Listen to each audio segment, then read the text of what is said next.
Fear the Walking Dead, Season 7, Episode 11, titled OFELIA. In this episode of Fear the Walking Dead, we get something that so many fans, including myself, have been wanting ever since Season 4. And that's callbacks to the Dave Erickson era of Fear the Walking Dead. The first 3 seasons, which, when they were airing, I wasn't the biggest fan of Seasons 1 and 2. I was glad it existed, but I didn't love it as much as I loved the main show at the time. However, Season 3 of Fear the Walking Dead, I feel like elevated it immensely, and I absolutely love Season 3 of Fear the Walking Dead. I think it still ranks as one of the better seasons of the overall Walking Dead universe. So, I did like Season 4 of Fear the Walking Dead. I did like the changes, but it was a double-edged sword. I liked what they were doing, I liked the changes, I liked the new showrunners, I liked the path they were taking, but I was sad that they just abandoned what Season 3 built up. But with that being said, we finally get some callbacks back to that era, and that is with Daniel Salazar, and his dementia, his Alzheimer's or whatever is kicking in, and he believes that the remnants of Teddy's cult are capturing and holding OFELIA hostage in a boat that he thinks is the Abigail, Victor Strand's yacht, but it's not Victor Strand's massive yacht. And that is more or less the plot of what this episode is. We have Luciana, we have West, and we have Salazar basically being captured by the remnants of Teddy's cult.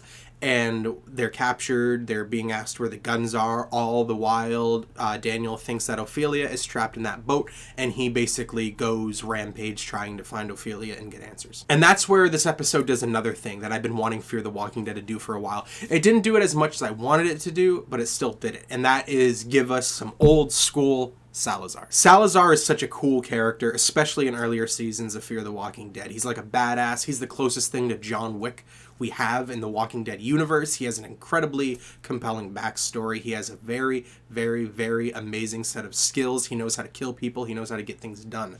And ever since Season 4, or technically Season 5 of Fear the Walking Dead when he returned, it seems like the new showrunners and the new writers just don't want to acknowledge that part of Salazar. We never get to see Salazar unleashed. We never really get to see him be the Salazar he was. They have their reasons for that. They have their plot reasons. I'm not going to go too deep into it, but I always want them to show it a bit more than they do. And again, we finally get that this episode. He slits a dude's throat. He pulls a trigger in Arno'S face. The gun just so happened to not have any bullets in it, but had the gun had ammo in it, he would have blew his brains out right there, and it would have been badass.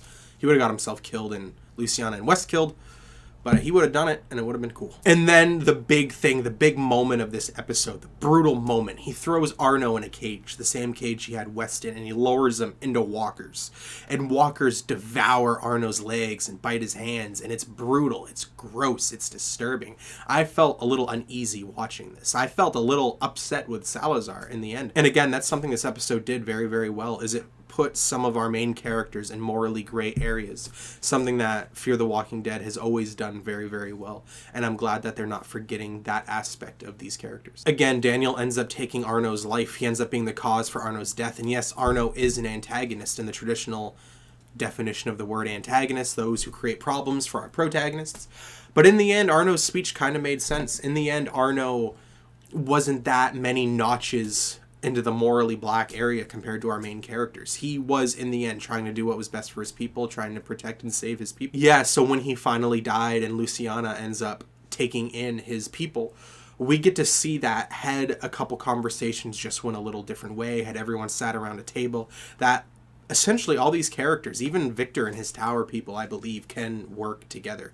And that's, again, one of the main themes of Fear the Walking Dead, is as much as it's about conflict and fighting enemy groups and people disliking each other and, again, killing, it's also about finding the common ground, finding the humanity in everyone, and these characters just learning to come together and live together. It's something Fear the Walking Dead has always done, and has always done very, very well, especially since Season 4. And this episode showcases that yet again. Another example of this is Luciana. She lies to Salazar at the very end.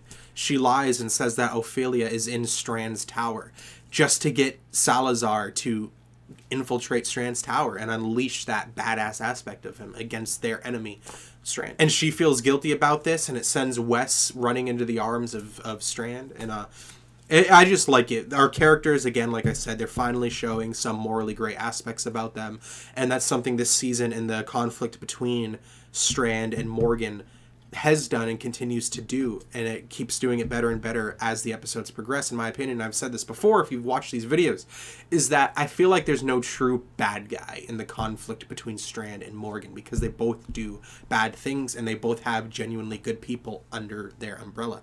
Yes, I think Strand in the end undoubtedly is more of an antagonist than Morgan. When it really comes down to it, when their sides fight, there's gonna be good and bad people on both sides. Anyway, that's my thoughts on the newest episode of Fear the Walking Dead, titled OFELIA. What did you think about it?